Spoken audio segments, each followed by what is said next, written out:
All right, let's dive into evolutionary epistemology. Okay.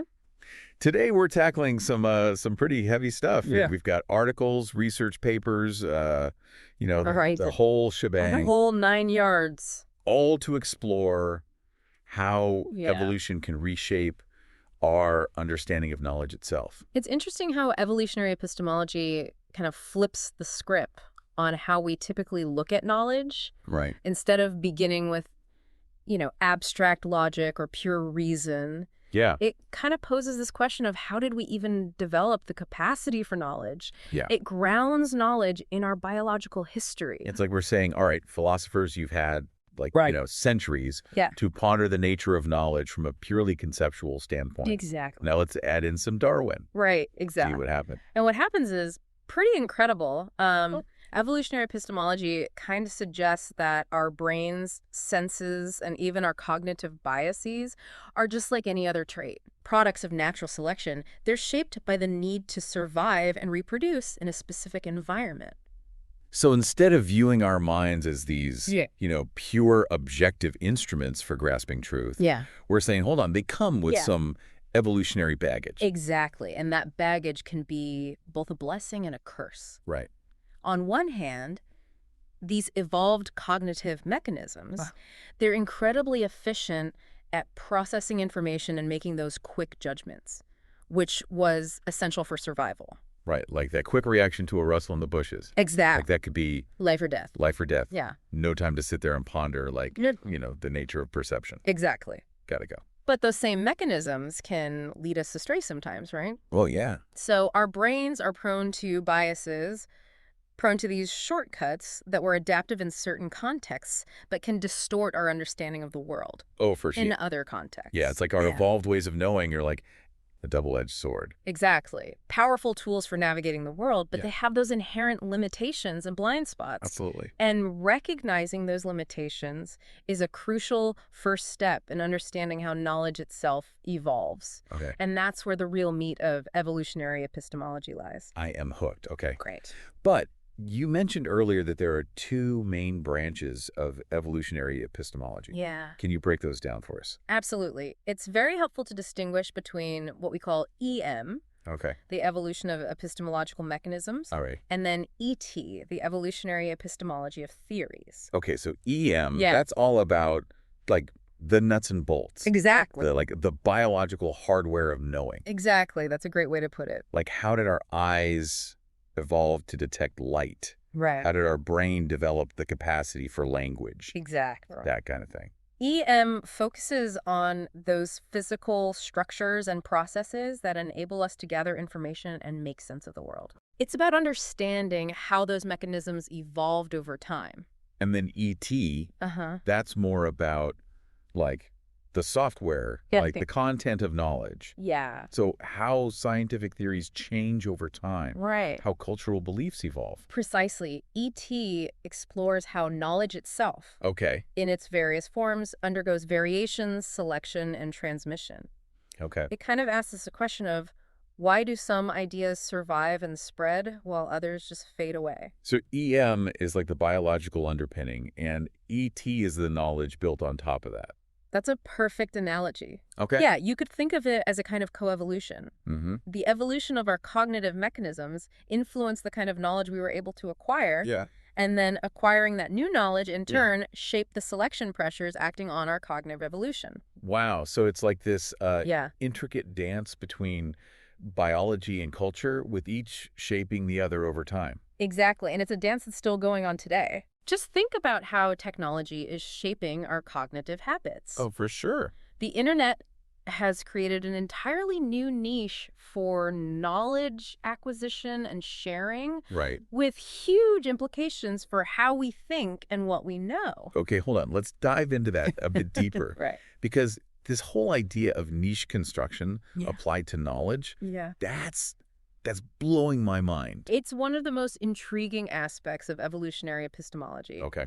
It challenges us to view knowledge not as something we passively receive, but as something we actively create and shape through our interactions with the world. Okay, so walk me through that. Right.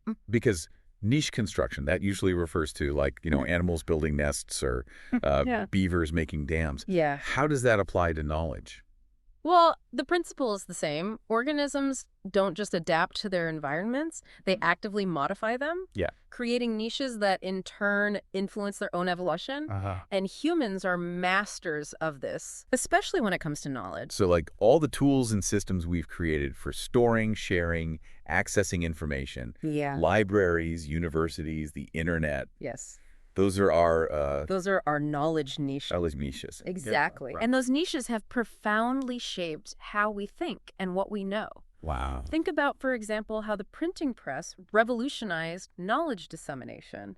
Right. Or how the internet has created this vast, interconnected web of information. Yeah, we're not just passive consumers of knowledge. Right. We're active architects. We are active architects. Of the very environments in which knowledge evolves. And the pace of that architectural work is accelerating. Right. It's fascinating to consider how our current knowledge niches, especially those in the digital realm, will shape the future of knowing itself. Okay, before we get too far ahead of ourselves.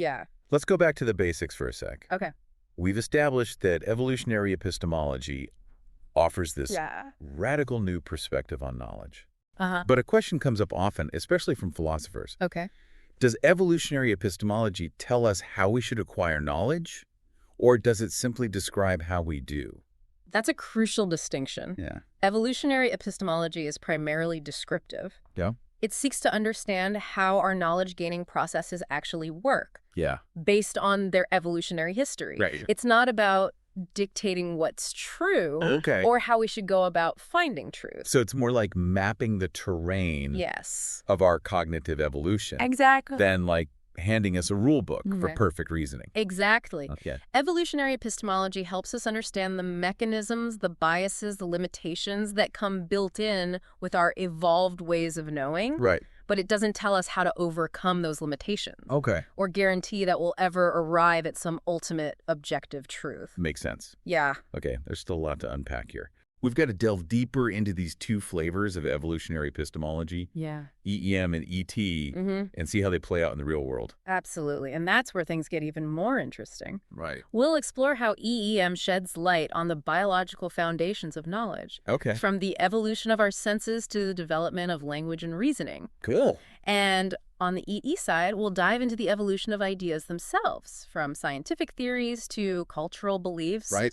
Exploring how those ideas compete, adapt, and sometimes even go extinct. Awesome. It's going to be a wild ride, so buckle up. All right, dear listeners, get ready for part 2 of our evolutionary epistemology extravaganza. Part 2.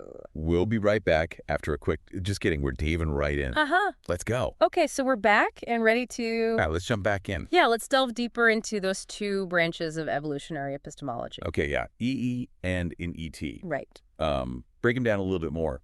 I'm curious how those connect to our everyday experiences of knowing. Absolutely. So with EM, the evolution of epistemological mechanisms, we're essentially looking at the biological evolution of our cognitive toolkit. It's about understanding how our brains and sensory systems became so adept at making sense of the world. Right. It's like reverse engineering the human capacity for knowledge. Exactly. Like tracing it back to its roots in evolutionary history. So imagine a philosopher from a few centuries ago trying to make sense of EM. Right. They'd probably be blown away by how complex the brain is. Oh, yeah. The intricate network of neurons shaped by millions of years of natural selection. It really does challenge that idea of the mind as a blank slate, doesn't it? It does, yeah. We're not just, born with this abstract capacity for reason. We inherit these sophisticated cognitive mechanisms that have been honed by evolution for specific purposes. And those purposes weren't necessarily about discovering some ultimate truth, right? They were about survival and reproduction. Our ancestors who were better at, say, detecting predators, finding food, or navigating their social environments were more likely to pass on their genes and their cognitive adaptations. So our ways of knowing are very much connected to our evolutionary past, shaped by the challenges our ancestors faced. Exactly, which means we can learn a lot about how our minds work, by studying the environments in which they evolved. Okay. So why, for example, are humans so good at recognizing patterns even when they're not really there? I imagine like being able to spot a predator lurking in the shadows, Exactly. even if it turned out to be a trick of the light, would be like Yeah. a pretty advantageous trait. It's better to err on the side of caution in those situations. Right. But that same tendency to see patterns can lead us to find meaning where there is none, Though, yeah. to believe in conspiracy theories, or to make snap judgments based on very limited information. So all those cognitive biases we hear so much about, Yeah. those are like remnants of our evolutionary past. Remnants of our evolutionary past. Adaptations that served us well in some situations but trip us up in others. Exactly. EM helps us understand where those biases come from and their functions, Okay. which is a valuable tool for mitigating their influence on our thinking. So that's EEM, the biological side. Right. What about ET? Okay, so ET, the evolution of ideas themselves. The evolution of ideas, yeah. It shifts the focus from the biological hardware of knowing to the software, the actual knowledge that we acquire and transmit. Okay. It's about understanding how ideas, beliefs, scientific theories, even entire cultures evolve over time. So if EM is about how our brains got wired for knowing, ET is like what we do with that wiring. Exactly. How we use it to build up this vast edifice of knowledge we call culture. A brilliant way to put it. And just like biological evolution, ET involves variation, selection, and transmission. Ideas compete with each other for attention, for acceptance, for the resources they need to spread. So it's kind of like a marketplace of ideas, right? Yeah, it's a very powerful analogy. Where the fittest ideas survive. But it's important to remember that the fitness of an idea isn't always determined by its truth or accuracy. Oh, right. Ideas can spread for all sorts of reasons. They might be emotionally appealing, easy to understand, or simply good at self-promotion. Oh, yeah. We see that all the time with misinformation and conspiracy theories. Exactly. They tap into our emotions, exploit our biases, even if they have no basis in reality. Exactly. ET helps us to understand those dynamics. Okay. Why some ideas gain traction while others, perhaps more accurate or nuanced ones, struggle to be heard. So it's not just about like survival of the fittest ideas. It's about understanding the selection pressures that shape the evolution of knowledge in different contexts. Precisely. And those selection pressures can be incredibly complex. They can involve everything from individual psychology to social structures to technological innovations and even cultural values. It seems like it'd be a real challenge for researchers to try to model the evolution of ideas. It's not like tracking the spread of genes in a population. It's not a simple thing. Ideas are like constantly morphing, blending, interacting with each other in this vast dynamic network. It is indeed a complex challenge, but that hasn't stopped researchers from developing very sophisticated models to study the dynamics of ET. Okay. They use tools from fields like population dynamics, network theory, and even evolutionary game theory to explore how ideas spread and compete. So are we talking like mathematical equations, computer simulations here? Yeah, it can get quite technical. I gotta admit, this is getting a little bit beyond my philosophical comfort zone. But the underlying principles are often surprisingly intuitive. Okay. For example, one common approach is to model the spread of an idea as a kind of contagion, where individuals infect each other with their beliefs through social interactions. So like a meme. Exactly, like a meme that goes viral online. It goes viral online? Yeah. Okay. These models can help us understand why certain ideas spread so quickly, why some become very entrenched in certain communities, and why others fizzle out despite our best efforts to promote them. It's interesting to think that the same principles that govern the evolution of species can also help us understand the evolution of ideas. Exactly. Really highlights the interconnectedness of like everything. It does, yeah. And it underscores the power of evolutionary thinking to illuminate phenomena far beyond just the realm of biology. Okay, we've covered a lot of ground. We've explored EM, the biological evolution of our cognitive mechanism, and ET, the evolution of ideas. Right. But there's one more piece that I want to dive into. Okay. Niche construction. All right. We touched on it earlier, but I think it deserves a deeper dive. I agree. Niche construction is really crucial for understanding how we as active agents shape the very environments in which knowledge evolves. Okay. It's not just about adapting to the world as we find it. Right. It's about actively creating the worlds we want to inhabit. Right. Both physically and cognitively. And that's where things get really interesting. Yeah. Because the world we create then feeds back into our own evolution. Right. Shaping the selection pressures that determine which ideas survive. It's a very dynamic co-evolutionary process. Right. That's constantly unfolding, especially in our digital age, Yeah. where we're creating new knowledge niches at an unprecedented rate. I want to explore the implications of all this. Yeah. For our understanding of knowledge, truth, the future of knowing itself. Then let's dive into the philosophical deep end. All right, hang on to your hats, listeners. Uh-huh. Things are about to get really meta. All right, so we've gone through the biological underpinnings of knowledge with EM. Right. Explored the evolution of ideas with ET. Yeah. And touched on that wild concept of niche construction. Uh-huh. But let's get down to it. Okay. What does all this mean for our understanding of truth? That's the big question, right? Yeah. Evolutionary epistemology really shakes things up in the philosophy of knowledge. Okay. Challenges us to rethink some of our assumptions about how we get to the truth. So does this mean there's no objective truth? Well, hold on. Okay. It's not saying that evolutionary epistemology doesn't deny that there's an objective reality out there. Okay. It just suggests that our access to that reality is filtered through these evolved cognitive mechanisms. Right. And those mechanisms, as we've said, Right. were shaped by survival and reproduction. Exactly. Yeah. Not necessarily this pure pursuit of truth. So it's not that truth is Yeah. objective or arbitrary. Right. It's more like we're seeing truth. It's like we're looking at truth through this lens crafted by millions of years of evolution. But that lens might not always be perfect. Right. Our evolutionary lens could distort things. Yeah, think of our senses as these finely tuned instruments. Okay. Each one picks up on specific aspects of reality, Right. but not the whole picture. Yeah.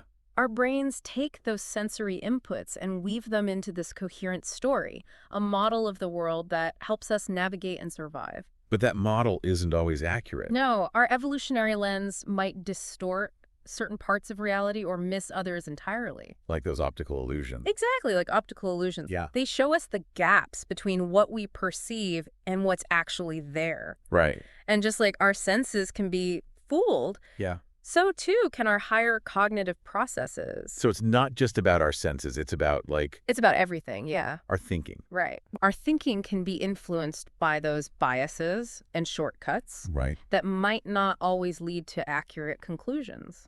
It makes me think about all those philosophical debates Right.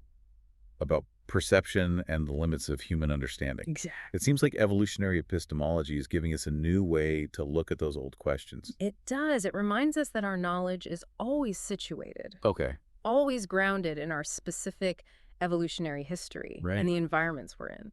Okay, so we talked about truth. Yeah. What about justification? Okay. If our knowledge is rooted in our evolutionary past, how do we justify our beliefs? That's where it gets really interesting. Okay. Evolutionary epistemology makes us rethink traditional ideas of justification, Right. the ones based on pure logic or foundational axioms. So we can't just rely on abstract reasoning alone. Not entirely. Evolutionary epistemology suggests that justification is grounded in the reliability of our cognitive mechanisms. Reliability meaning Yeah, like how consistently our senses Yeah, okay.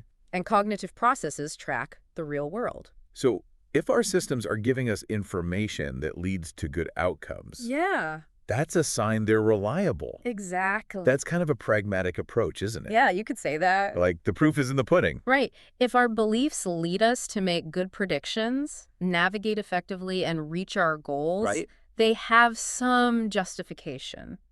But it's not foolproof. No, our mechanisms can be fooled. We make mistakes. Right. Sometimes even wrong beliefs can lead to success. Especially in the short term. Exactly. Right. That's why critical thinking is so important. Okay. Scientific inquiry, open debate. Yeah. These help us refine our beliefs, challenge what we think we know, and get closer to a better understanding of the world. So evolutionary epistemology is pushing for a more grounded empirical approach to justification. I think so. We're not looking for absolute certainty. Right. But rather beliefs that are reliable that help us navigate and achieve our goals. Exactly. Okay, so where does this leave us with the progress of knowledge? Okay. Does evolutionary epistemology see it as moving towards some ultimate truth? That's a question that's caused a lot of debate. Okay. Some argue that while evolution doesn't promise we'll find absolute truth, it does push us toward more accurate and reliable beliefs. So it's like we're on this constant journey. It's a journey of knowledge. Refining our understanding through trial and error. Exactly. Feedback from the environment and talking with others. It's a dynamic process of adaptation and refinement with no fixed endpoint. And that's what makes it so interesting, right? That's what makes it so exciting. There's always more to learn, more to discover, new ways to challenge what we think we know. This has been such a fascinating deep dive. Yeah. We've covered so much, from the biological roots of knowledge to the evolution of ideas and how we shape our own cognitive landscapes. It's been a pleasure exploring these ideas with you. Evolutionary epistemology really is a captivating field. Yeah. It bridges science and philosophy. In these profound ways. In these really profound ways. It's definitely given me a new way to think about knowledge, truth, and learning itself. Me too. And to all our listeners, thank you for joining us on this incredible journey into evolutionary epistemology. Yes. We hope it sparked your curiosity and given you some new ideas to think about. Absolutely. Keep those minds open. And those questions coming. Keep asking questions. Until next time. See you then.